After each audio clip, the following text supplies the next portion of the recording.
जय श्री कृष्ण मित्रों, कैसे हैं आप सब। चैनल पे नए हैं तो आपसे विनम्र निवेदन करूंगा कि चैनल को सब्सक्राइब करें ताकि सबसे पहले आने वाली हमारी वीडियो आपको प्राप्त हो। लाइक करें, शेयर करें, सब्सक्राइब करें। यदि वीडियो में दिखाई जाने वाली कथा जानकारी आपको अच्छी लगे, शेयर इसलिए करें ताकि जो और भी भक्त हैं जो ठाकुर जी की कृपा प्राप्त करना चाहते हैं, आपके सहयोग से उनको भी लाभ प्राप्त हो, वो भी लाभ पात्र बने, कृपा पात्र बने और उनको भी धन धान्य समृद्धि का आशीर्वाद जो है वो ठाकुर जी प्रदान करें। तो जैसा कि मित्रों आज का वीडियो है कि आषाढ़ मास की कृष्ण पक्ष की ये जो एकादशी है उसका क्या नाम है, क्या महात्म्य है। यही महात्म्य युधिष्ठिर जी ने भगवान कृष्ण जी से पूछा था। तो श्री कृष्ण ने उत्तर देते हुए कहा कि आषाढ़ मास की ये जो तिथि है एकादशी कृष्ण पक्ष की, इसका नाम योगिनी एकादशी है, जो कि सर्व पाप विनाशिनी एकादशी है। इसके व्रत को करने से इहलोक में भी और परलोक में भी कल्याण होता है और इस व्रत के लाभ स्वरूप जो भी कहते हैं हमारे पुराने पाप होते हैं, सभी के सभी पाप वो नष्ट हो जाते हैं। भगवान श्री कृष्ण के द्वारा ये कहा गया है। और कथा के अनुसार स्वर्ग धाम के अलकापुरी नाम के राजा जो कुबेर जी हैं, हाँ आप बिल्कुल सही हैं, ये वही कुबेर जी हैं, शिव जी के बहुत बड़े भक्त हैं और शिव जी की कृपा से ही उनको अलकापुरी का जो राजा है वो बनाया गया था। तो कुबेर जी जो हैं भगवान शिव के बहुत बड़े भक्त हैं और नियमित रूप से भगवान शिव की आराधना करने वालों में से हैं। तो कथा के अनुसार भी कुबेर जी नियमित रूप से भगवान शिव की आराधना किया करते थे और उनकी पूजा के लिए उनका जो हेम नाम का माली था वो मानसरोवर से जाकर के प्रतिदिन पुष्प लाया करता था और भगवान कुबेर जी वो फिर भगवान शिव को अर्पित किया करते थे। तो एक दिन संयोगवश क्या हुआ कि हेम नाम का जो माली था वो पुष्प लेने के लिए गया और लेकिन जैसे ही वापस आया तो कामासक्त होने से अपनी पत्नी जिसका नाम विशालाक्षी था उसके साथ कामासक्त होकर वो हंसी ठिठोली करने लगा और रमण करने लगा, जिसकी वजह से पुष्प पहुंचाने में उसको विलंब हो गया। उधर कुबेर जी प्रतिदिन प्रातःकाल जो नियम से पूजन करते थे उनको भी दोपहर हो गई तो वो भी क्रोधित हो गए नियम भंग होने की वजह से। अपने दरबारियों से जब उन्होंने पता करवाया तो दरबारियों ने जानकारी दी कि महाराज आपका जो ये माली है, जो आपका सेवक है जो रोज़ पुष्प लाता था, वो तो अपनी पत्नी के साथ रमण कर रहा है।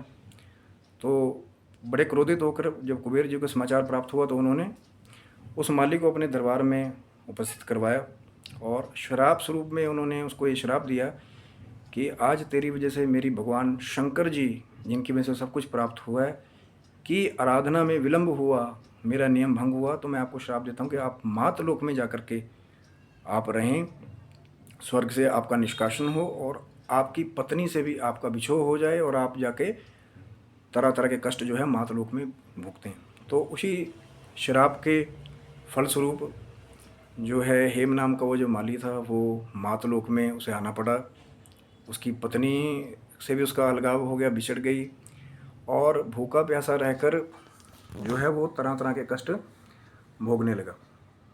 तो बहुत सारे उसने कष्ट भोगे और कष्ट भोगता भोगता एक बार ठाकुर जी की कृपा से वो मार्कंडेय ऋषि के आश्रम में पहुंचा।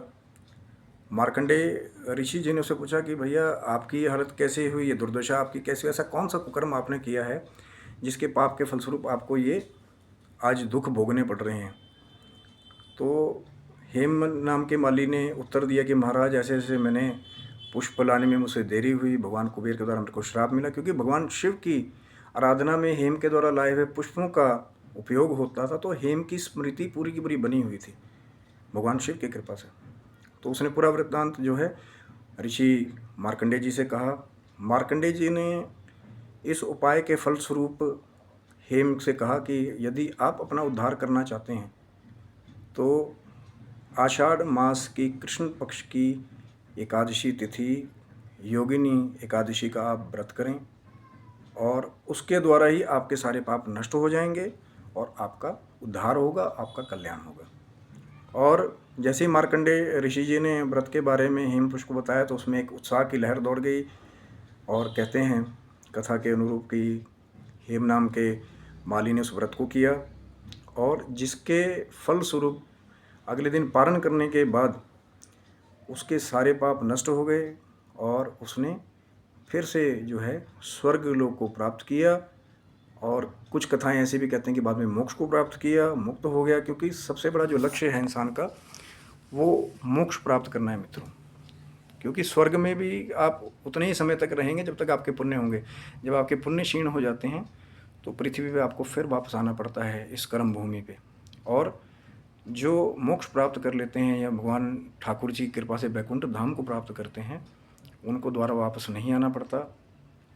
इसी मुक्ति को ही मोक्ष कहते हैं। तो मित्रों, ये जो योगिनी एकादशी है, वैसे तो हर एक एकादशी का एक बहुत बड़ा महात्म्य है। शायद मेरे पास वो ज्ञान नहीं कि मैं पूरा जो उसका फल है उसका महात्म्य बखान कर सकूं, क्योंकि अनंत कोटि गुना फल है। लेकिन इस योगिनी एकादशी को करने से सभी पापों को नष्ट हुआ माना जाता है। सर्व पाप विनाशिनी इसको एकादशी कहा जाता है। और इस लोक में और परलोक में रहते हुए भी आपको फल की प्राप्त होती है। यहाँ तो आप सुख से रहेंगे और जब आप जाएंगे तो आपको, अब कुछ कथाएं कहती हैं कि स्वर्ग की प्राप्ति होगी, कुछ कथाएं कहती हैं कि मोक्ष की प्राप्ति होगी। लेकिन ठाकुर जी की कृपा, जो भी एकादशी का व्रत करते हैं, व्रत के नियम वही हैं, आपको पता ही हैं कि कोशिश करें सूर्योदय से पहले उठ जाएं, फलाहार ही करें। पारण जो है वो अगले दिन होगा, जो दिन है बुधवार का, उस दिन पारण होगा। और आशा करता हूँ मित्रों कि आपको कथा अच्छी लगी होगी, पसंद आई होगी। यदि कथा और जानकारी अच्छी लगी हो तो लाइक करें, शेयर करें, सब्सक्राइब करें। सब्सक्राइब इसलिए ताकि हमारी कोई भी वीडियो आती है उसको आप चैनल पे चेक कर सकते हैं या सबसे पहले आपको आके प्राप्त हो।